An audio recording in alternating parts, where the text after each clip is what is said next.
Praise the Lord. Let us pray.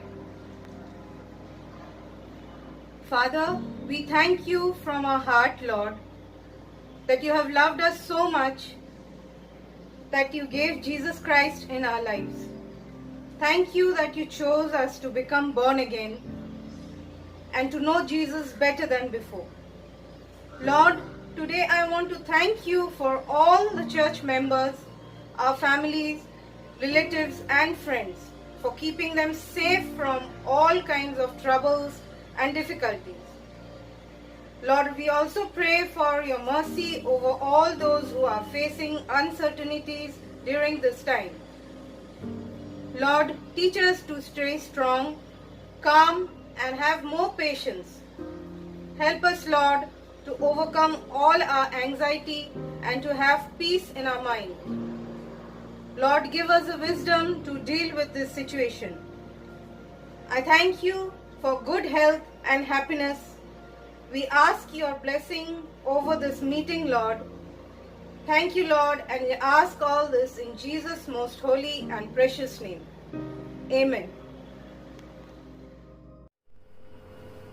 Praise the Lord, everyone. Come, let us praise the Lord who reigns, for he is the King of kings and the Lord of lords. So let us sing and shout for joy. Amen. Amen.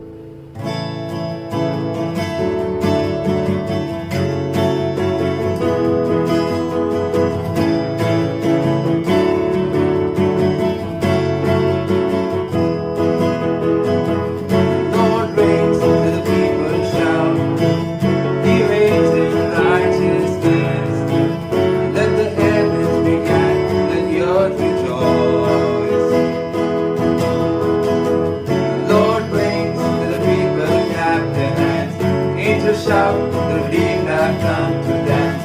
Celebrate, celebrate, he reigns. The Lord reigns, the Lord reigns, the Lord reigns. We will sing and shout. You reign, you reign, you reign, forever King of all. Forever King of all.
King of all, the Lord reigns, Lord reigns, Lord reigns.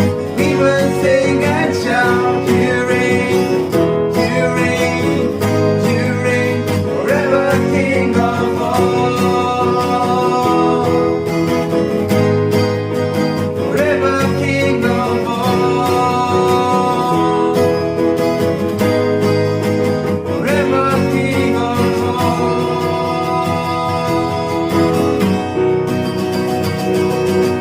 You reign, Lord. We shout Your name. You reign.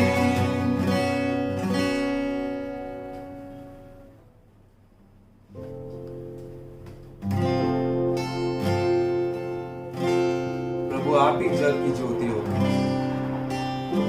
आप इस अंधेरी दुनिया में आए प्रभु, हमें बचाने और हमें नया जीवन देने। हम सिर्फ तेरी आराधना करते हैं। हम अपने सिर झुकाकर, अपने हाथ उठाकर सिर्फ और सिर्फ तेरी आराधना करते हैं। धन्यवाद पिता परमेश्वर।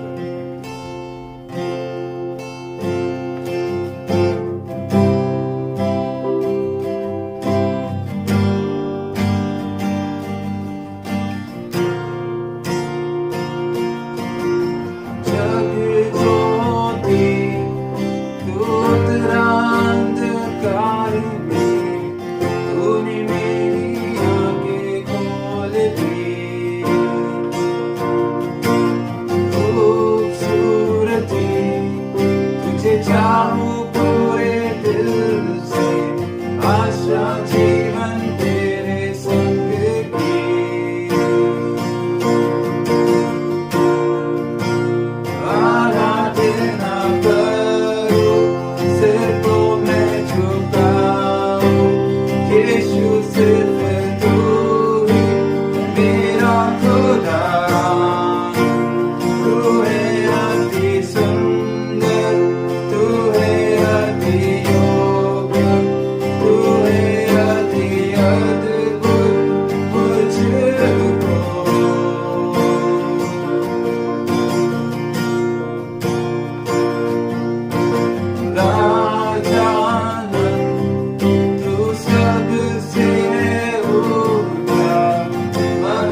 दूसरा कोरिन्थियों 9:10 में वचन बोलते हैं कि बोने वाला जो किसान को भी देने वाला परमेश्वर है, उसका बढ़ोतरी भी देने वाला परमेश्वर है, उसको खाने का रोटी वो सब परमेश्वर देते। वैसा ही हम भी हमारा जो ये कठिन समय में, तकलीफ का समय में, सब लोग तकलीफ से गुजर रहे हैं, लेकिन ये टाइम में जो कुछ भी हमारा है कम होएगा तो भी उसका दशांश परमेश्वर का भवन में देना है। तो हम लोग को आगे जो कभी कुछ कम नहीं होएगा, हमारा हर जरूरत को परमेश्वर पूरा करेगा। जो तैसन ऑफरिंग जिसको देना है, इधर नेट में दिखा रहे कैसा पे करना, कैसा देना है, और जो चेक देने वालों को जो कॉन्टैक्ट नंबर, फोन नंबर दिया है।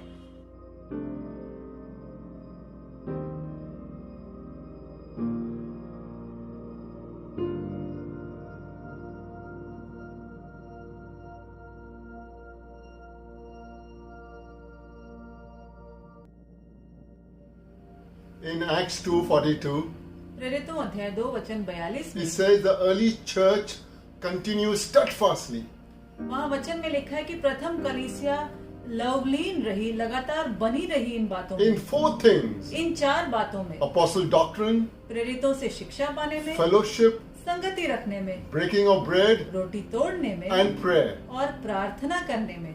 Beloved, now it's time for the Holy Communion. और प्रियो, अभी हमारे लिए भी प्रभु भोज का समय है। As a family, I want you to gather together before this bread and a cup. और मैं आपसे निवेदन करूंगा कि आप पूरा परिवार मिलकर इस रोटी और प्याले के सम्मुख आए। And after the service, और सभा के बाद भी as a family, I request you to spend some time in prayer. मैं आपसे निवेदन करूंगा कि आप पूरा परिवार मिलकर प्रार्थना करने में समय बिताएं। Now let us pray for the Holy Communion. आइए अब हम प्रभु भोज के लिए प्रार्थना करेंगे। Father, I lift up these 2 elements of bread and a cup. पिता, इन 2 चीजों को, रोटी और प्याले को मैं आपके सामने लाता हूँ। As it symbolizes the body of Jesus Christ and the blood of Jesus Christ. जैसे ये 2 चिन्ह हमारे प्रभु यीशु मसीह की देह और उसके लहू को दर्शाते हैं। We can never forget, Lord, the great sacrifice of our Savior and Lord Jesus Christ. हमारे उद्धारकर्ता और हमारे प्रभु यीशु मसीह के महान बलिदान को हम कभी भी नहीं भुला सकते हैं। And we have a living hope today और आज हमारे अंदर ये जीवित आशा है that Jesus is alive कि यीशु जीवित है and one day he will come again. और एक दिन वो दोबारा लौटेगा। Bless these 2 elements, Father, पिता, इन दोनों चीजों पर आशीष डालें, as we partake in a worthy manner. जैसे योग्य रीति से हम इसमें हिस्सा लेंगे। In the mighty name of Jesus, I pray. यीशु मसीह के सामर्थ्यशाली नाम में मैं प्रार्थना करता हूँ। Amen. Amen. God bless you. परमेश्वर आपको आशीष दे। And you may partake this communion in your homes. और अब आप मिलकर अपने घरों में प्रभु भोज में हिस्सा लें।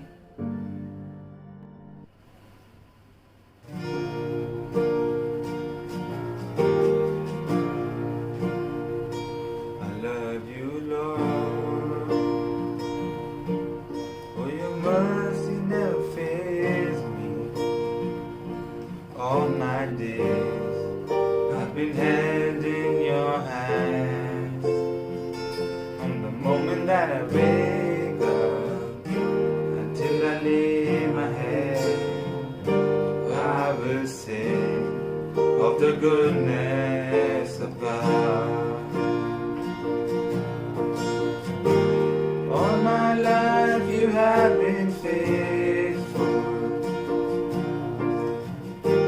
All my life you have been so, so good. With every breath that I am able, I will sing of the goodness of God.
A very good morning to all of you, and it's good once again to come into your homes with the word of the Lord.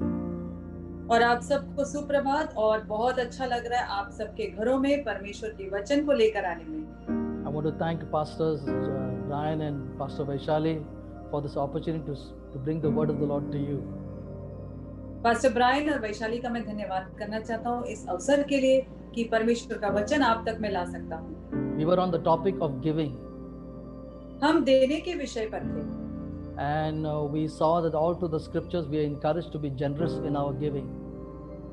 और हमने देखा कि पूरे पवित्र शास्त्र में हमें उत्साहित किया गया है कि हमारे देने में हमने उदार बनना है। And I was saying that faith comes by hearing the word of God, but money comes by giving. और मैं ये बता रहा था कि विश्वास आता है परमेश्वर के वचन को सुनने से और पैसा आता है देने से। And then we were seeing various aspects of giving.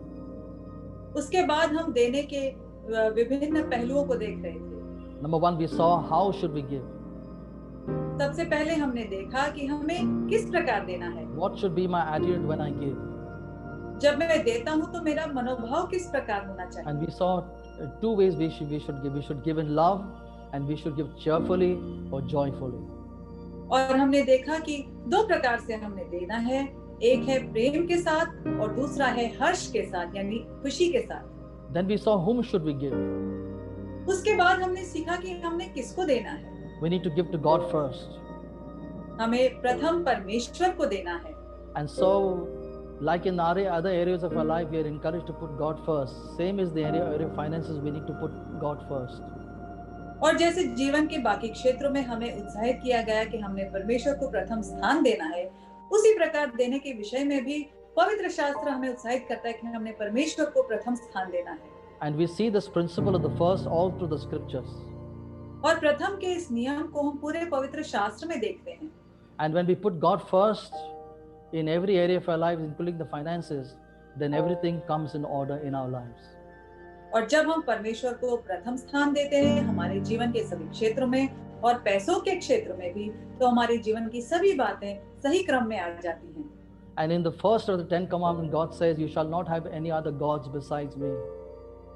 और 10 आज्ञाओं में सबसे पहली आज्ञा परमेश्वर ने ये दी है कि मेरे अलावा कोई और ईश्वर ना होगा तुम्हारे जीवन में। Which means we need to put God first.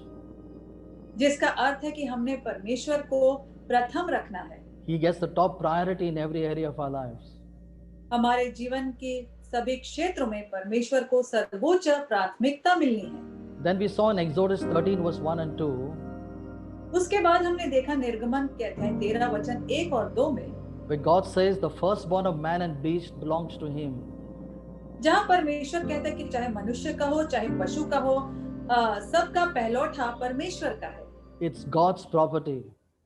और वो परमेश्वर की संपत्ति है। And so it's very important for us to understand if we have to understand the principle of the first. और इसलिए ये बात हमारे लिए समझना बहुत ही जरूरी है यदि प्रथम के इस नियम को हमने समझना है तो। Then we took the example of the people of Israel when they crossed the river Jordan into the promised land. उसके बाद हमने इजरायलियों के उदाहरण को देखा जब यरदन नदी पार करके वादा किए हुए देश में उन्होंने प्रवेश किया। And we saw the first city there to possess was the city of Jericho.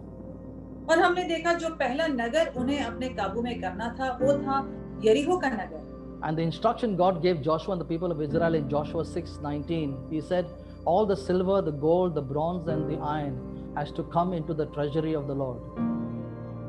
और यहोशू 6:19 में जो निर्देश परमेश्वर ने यहोशू को दिया, परमेश्वर ने उससे कहा कि जो भी चांदी, सोना, पीतल, तांबा सभी बातें जो है सबसे पहले परमेश्वर के भवन में आनी है। Because that was the first city there to possess, the city of Jericho.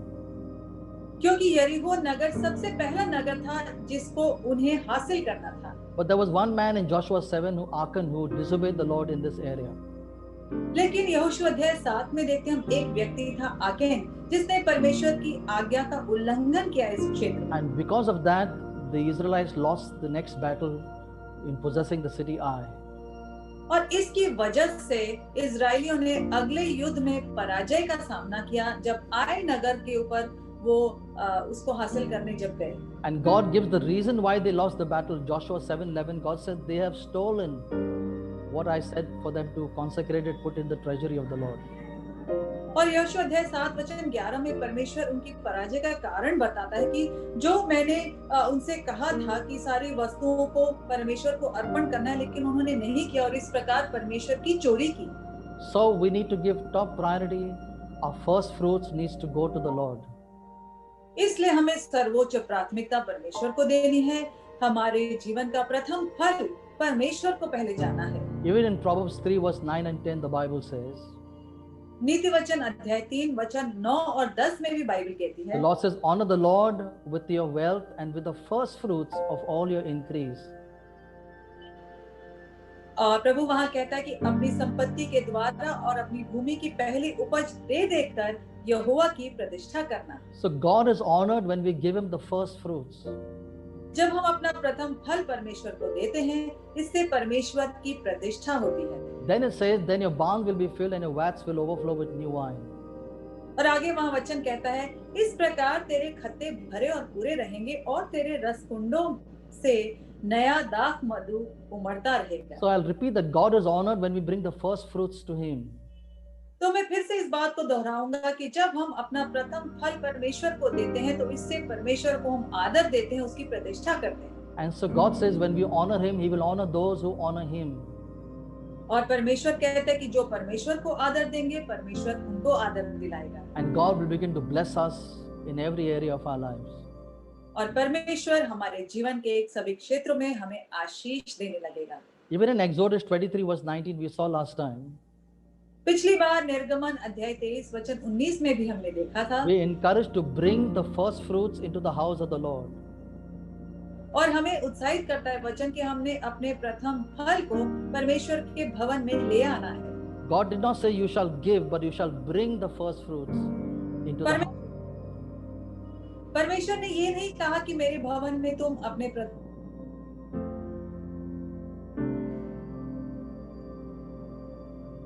We are asked to bring our tithes into the house of the Lord. और हमसे कहा गया कि हमारे दशमांश को हमें प्रभु के भवन में ले आना है। In Leviticus 27 verse 30, ले व्यवस्था अध्याय 27 वचन 30, he says, and all the tithe of the land, whether of the seed of the land or the fruit of the tree, is the Lord's. It's holy to the Lord. फिर भूमि की उपज का सारा दशमांश, चाहे वह भूमि का बीज हो, चाहे वृक्ष का फल, वह यहोवा ही का है, वह यहोवा के लिए पवित्र ठहरे। It's holy to the Lord. It belongs to him. हमारा दशमांश परमेश्वर के लिए पवित्र है, वो परमेश्वर ही का है। Which means the first tithe, the first 10% belongs to God. जिसका अर्थ है कि पहला दशमांश यानी पहला 10% परमेश्वर का है। In Romans 11 verse 16, रोमियो अध्याय 11 वचन 16 में it says, if the first fruit is holy, then the lump is also holy. कि जब भेंट का पहला पेड़ा पवित्र ठहरा, तो पूरा गूंथा हुआ आटा भी पवित्र है। Amen. So the first 10% should go to God. तो प्रथम 10% परमेश्वर को जाना है। This is where the blessing is. इसमें ही आशीष है। For example, suppose my salary is 5,000 rupees. उदाहरण के लिए मान लीजिए मेरी तनख्वाह है 5,000 रुपए।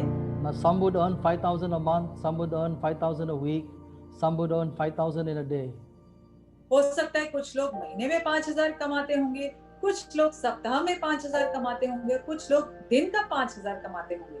And so I have 10 500 rupees notes with me here. तो यहाँ मेरे पास 500 रुपए के 10 नोट हैं। And so there are 10 tithes in this 5,000. तो हम देखते हैं कि इस 5,000 में 10% हैं, 10 दशमांश हैं। Which one belongs to God? इनमें से कौन सा परमेश्वर का है? Not the second one or the third one, दूसरा या तीसरा नहीं, but the first one. लेकिन जो पहला दशमांश है वो परमेश्वर का है। This is the one that carries the blessing.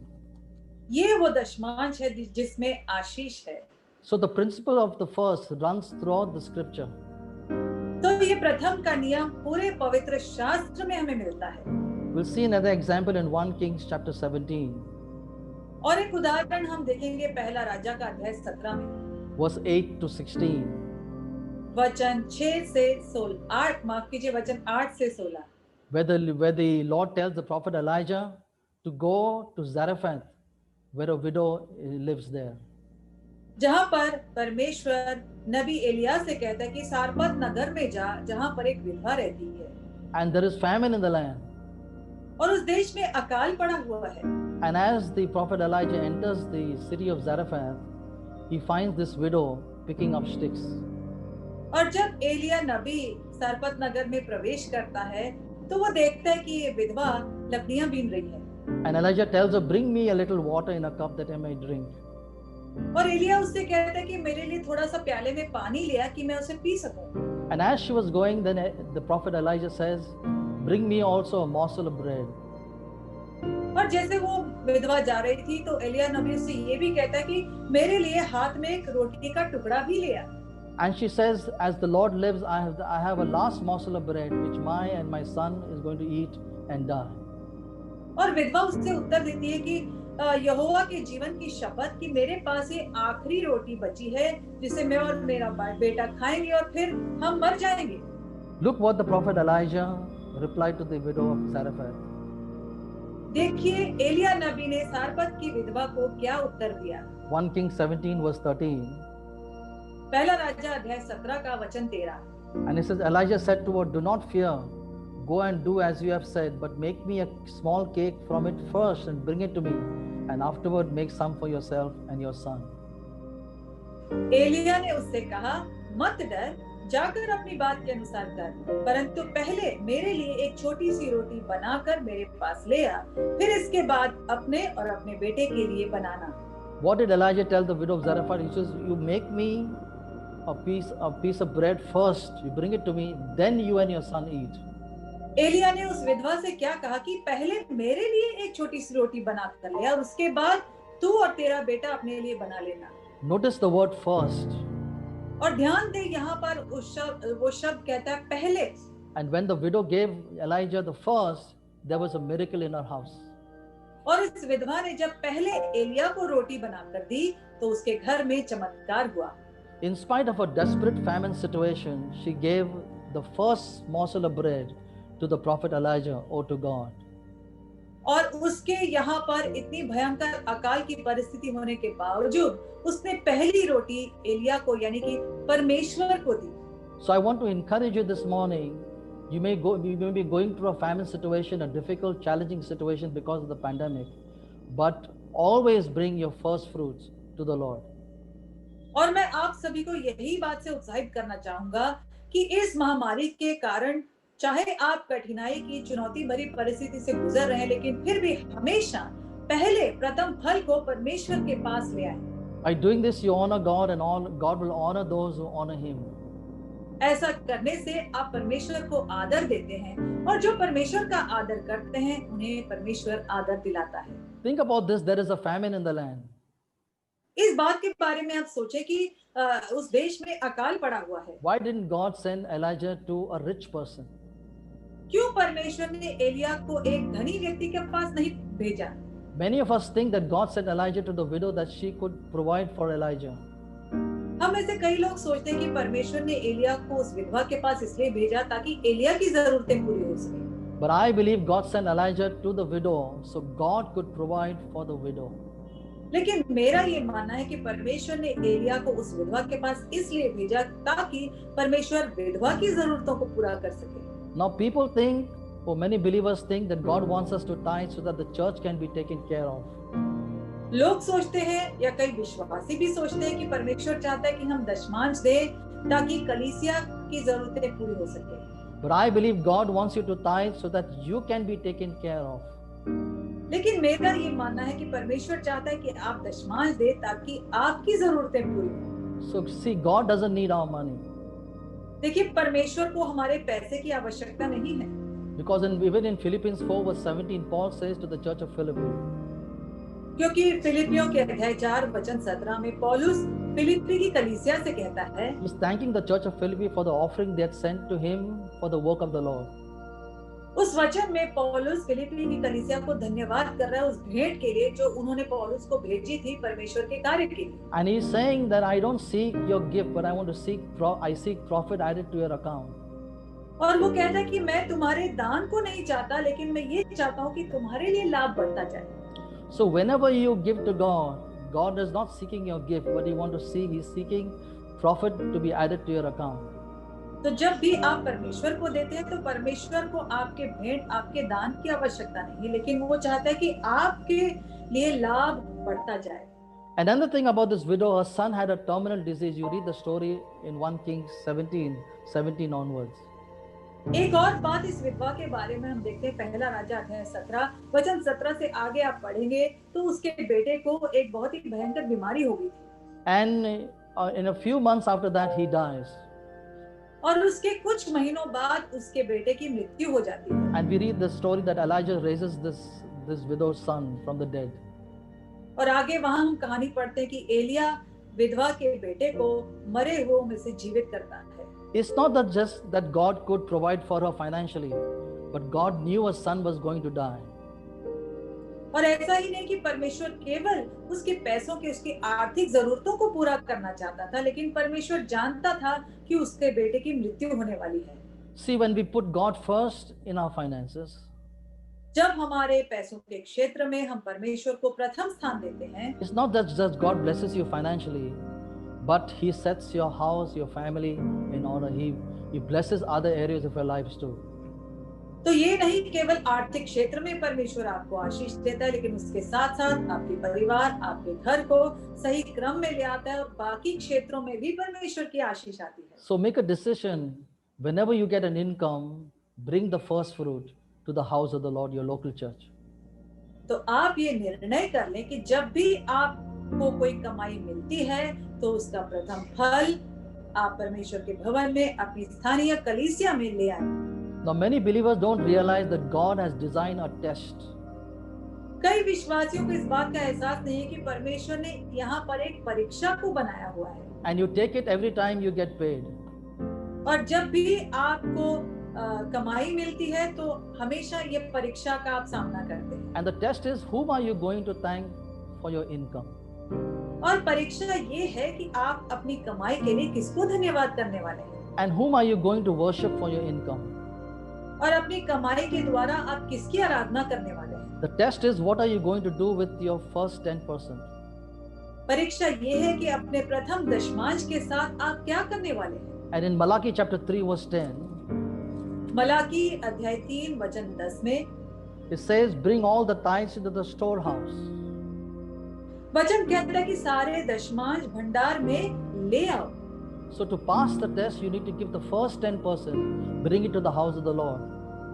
तो इस परीक्षा में पास होने के लिए हमें प्रथम दशमांश को ले आना है, परमेश्वर के भवन में ले आना है। And then in verse 10, the Lord says, try me now in this, if I will not open for you the windows of heaven.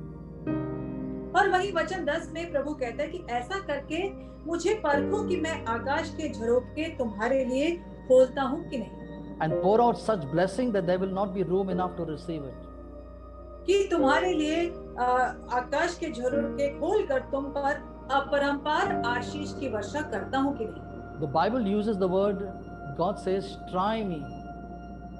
Bible में ये शब्द लिखा है कि परमेश्वर कहता है कि मुझे परखो, Or test me, or prove me. या मेरी परीक्षा करके देखो, या मुझे साबित करके देखो इस बात में। It's the same word used for testing metal or gold to see if it is pure.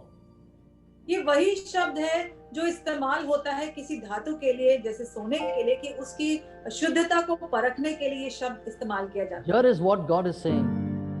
यानी परमेश्वर यहाँ पर ये बात कह रहा है। He says, test me and see if I'm not pure in this area. परमेश्वर कहता है कि मुझे परख कर देखो कि इस क्षेत्र में क्या मैं शुद्ध हूँ कि नहीं। Bring in the 10% into the house of God and see if I'm not pure in this area. अपना दशमांश परमेश्वर के भंडार में ले आओ और इस क्षेत्र में मुझे परख कर देखो, मेरी जांच करके देखो कि मैं चोखा हूँ कि नहीं। This is the only place in the Bible where God gives us the permission to test Him. ये एक ही स्थान है बाइबल में जहाँ पर परमेश्वर हमें अनुमति देता है कि हम परमेश्वर को परख सकते हैं। So when we bring our first of the 10% to the Lord, not only God blesses us, but the Bible says in verse 11, He rebukes the devourer for our sakes. तो जब हम अपना प्रथम दशमांश परमेश्वर के भवन में ले आते हैं तो बाइबल ये कहती है कि ना केवल परमेश्वर हमें आशीष देता है, लेकिन वचन 11 में वो कहता है कि वो हमारे लिए नाश करने वाले को भी भुड़कता है, उसे डांटता है। What an amazing promise that not only God blesses us, but He rebukes the devourer for our sakes.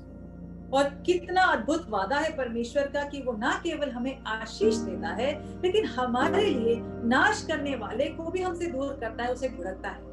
Wouldn't it be great for God to rebuke the devourer for our sakes? और कितनी ये भली बात है कि परमेश्वर हमारे लिए नाश करने वाले को भुड़कता है। And how much does it cost? It just cost us 10% of our income. और इस बात के लिए हमें कितनी कीमत चुकानी है? केवल अपने कमाई का 10%। Now the number 10 represents testing and tests. जो 10 ये संख्या है बाइबल में परीक्षा या परखे जाने को दर्शाती है। For example, how many plagues were there in the land of Egypt? 10 plagues.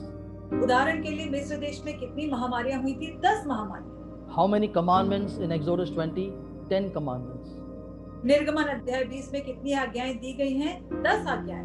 How many times did God test the people of Israel in the wilderness? 10 times. जंगल में परमेश्वर ने इजरायलियों की परीक्षा कितनी बार की थी? 10 बार। How many times was Jacob's wages changed? 10 times. कितनी बार याकूब की तनख्वाह को बदला गया था? 10 बार। How many days was Daniel tested? 10 days. Daniel की परीक्षा कितने दिनों तक हुई थी? 10 दिनों तक। How many virgins were tested in Matthew 25? 10 virgins. मत्ती अध्याय 25 में कितनी कुंवारियों की परीक्षा हुई थी? 10 कुंवारियों। And how many days of testing is mentioned in Revelation chapter 2? 10 times. और प्रकाशित वाक्य अध्याय 2 में कितनी बार परीक्षा के बारे में कहा गया है? 10 बार। Now tithing is not only a test for us, but it's also a test for God. We just read that in Malachi chapter 3. जो दशमांश है वो केवल हमारे लिए ही परीक्षा नहीं, लेकिन परमेश्वर भी अपने आप को परीक्षा में डालता है, जैसे कि मलाकी अध्याय 3 में हमने वचन पढ़ा। Tithing is a two-way test.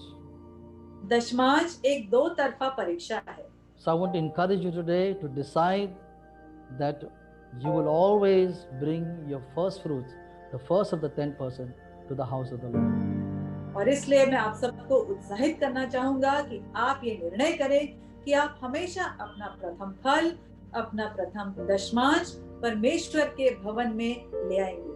And if you do that faithfully and committedly, I can tell you based on the word of God and my own experience, there will never come a time in your life when you stretch your hands towards man.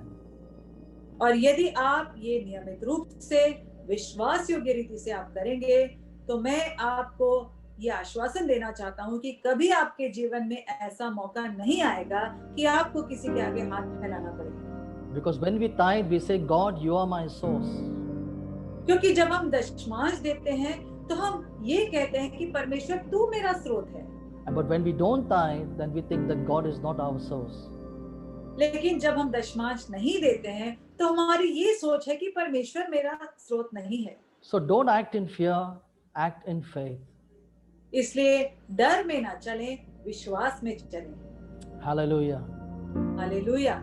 So I want to encourage you this morning, even as we pray now, to bring your tithes to the house of the Lord faithfully. और आज सुबह मैं यही आपको उत्साहित करना चाहूंगा कि जैसे अब हम प्रार्थना भी करेंगे कि आप विश्वास योग्य रीति से अपने दशमांश को परमेश्वर के भवन में ले आया करें। And God promises that He will open the windows of heaven. और परमेश्वर ने ये वादा किया है कि वो हमारे लिए आकाश के झरोखे खोल देगा। And He will pour out a blessing that there will not be room enough to contain it. और वो ऐसी अपरंपार आशीष की वर्षा हम पर करेगा कि जिसके लिए जगह कम पड़ जाएगी। Let us pray. आइए हम प्रार्थना करें। Father, we thank you for this morning. पिता, आज के इस दिन के लिए हम आपको धन्यवाद देते हैं। We thank you for your precious word. आपके अनमोल वचन के लिए हम आपको धन्यवाद करते हैं। Thank you for speaking to us in the area of our finances and especially in the area of giving. धन्यवाद करते हैं हमारे पैसों के क्षेत्र में, विशेष करके देने के क्षेत्र के लिए आपने हमसे बात की। Father, you're the greatest example in the area of giving. और पिता, आप सबसे बड़ा उदाहरण है देने के क्षेत्र में। Father, your word says you love the world so much you gave us your only son Jesus. और पिता आपका वचन कहता है कि आपने जगत से ऐसा प्रेम किया कि अपना इकलौता पुत्र यीशु मसीह दे दिया। And so, Lord, as your children, we want to follow your example. और इसलिए परमेश्वर आपकी संतान होने के नाते आपके उदाहरण के अनुसार हम चलना चाहते हैं। Lord, give us the strength and the grace to bring our first fruits, our first of the tithe, to the house of the Lord, to our local church. प्रभु हमें बल और अनुग्रह दें कि हमारा प्रथम फल, हमारा पहला दशमांश हम आपके भंडार में, हमारी स्थानीय कलीसिया में हम ले आ सकें। Father, we repent for the times we have not done this faithfully.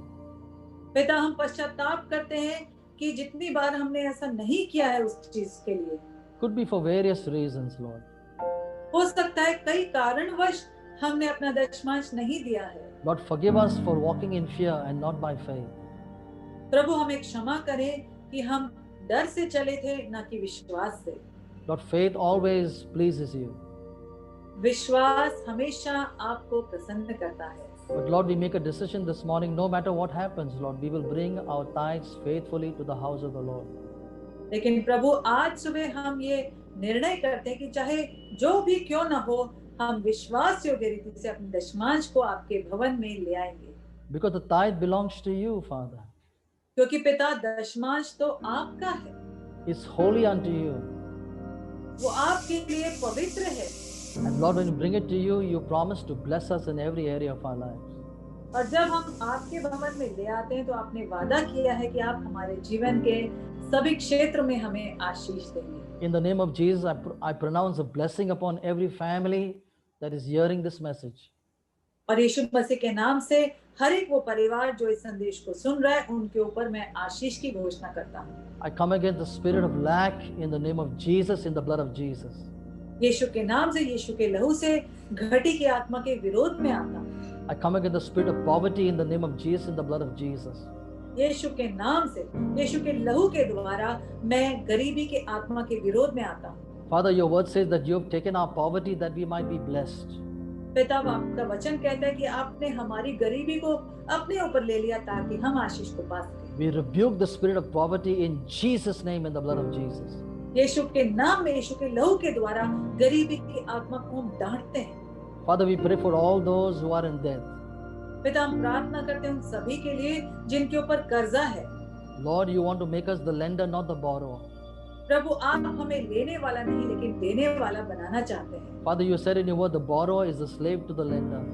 पिता, आपने वचन में कहा है कि लेने वाला देने वाले का गुलाम बन जाता है। Father, we don't want to be slave to any institution or any financial institution. और किसी भी संस्था या किसी भी आर्थिक संस्था के हम गुलाम नहीं बनना चाहते प्रभु। Lord, we are your slaves. We are bond servants. We are sons of the living God. प्रभु, हम आपके गुलाम, आपके दास हैं, जीवित परमेश्वर के हम पुत्र हैं। And you have set us free through the work of your cross. और आपके क्रूस के कार्य के द्वारा आपने हमें स्वतंत्र किया है। So, Lord Jesus, by the power and the authority and power of your blood, I come against the spirit of death in Jesus' name, in the blood of Jesus. और इसलिए प्रभु यीशु, आपके नाम के अधिकार के द्वारा, आपके लहू के अधिकार के द्वारा सारे कर्ज के आत्मा के विरोध में हम आते हैं यीशु के नाम। And I pray that in a miraculous way, you will help all those who are in debt. Lord, that they will be able to pay back as soon as possible. प्रभु, मैं प्रार्थना करता हूँ हर एक उन लोगों के लिए जिनके ऊपर कर्ज है कि आप अलौकिक रीति से उनके लिए प्रयोजन करेंगे ताकि सारे कर्ज को वो चुका सके। Father, we pray for all those who are sick in the name of Jesus. पिता, हम प्रार्थना करते हैं उन सभी के लिए यीशु के नाम से जो लोग बीमार हैं। We rebuke the spirit of sickness. We come against the spirit of infirmity in the name of Jesus, in the blood of Jesus. यीशु के नाम में, यीशु के लहू के द्वारा बीमारी और रोग के आत्मा को हम डांटते हैं। And Lord, we declare your word and your promise that by the stripes of Jesus, your people are healed. और प्रभु, आपके वचन, आपके वादे की हम घोषणा करते हैं कि आपके कोड़ों की मार के द्वारा आपके लोग चंगे हो गए। I come against the spirit of fear in your people in Jesus' name. आपके लोगों के जीवन में जो भी डर का आत्मा है उसके विरोध में मैं आता हूँ यीशु के नाम। Lord, you've not given us a spirit of fear, but a power, love, and sound mind in Jesus' name. प्रभु, आपने हमें डर का आत्मा नहीं दिया है परंतु प्रेम, सामर्थ और संयम का आत्मा दिया है। Lord, bless each one of us, प्रभु, हम सबको आप आशीष दें especially in the area of our finances, that we would never lack any good thing. और विशेष करके हमारे आर्थिक क्षेत्र में, हमारे पैसों के क्षेत्र में आपकी आशीष रहे ताकि हमें किसी भी चीज की घटी ना हो। That every family will live in the land of more than sufficient and abundance and overflow. कि हर एक परिवार उनकी जरूरतों से बढ़कर भरपूरी और उमड़ती हुई आशीष में रह सके। In Jesus' name we pray. यीशु मसीह के नाम से हम ये प्रार्थना करते हैं। Amen. आमीन।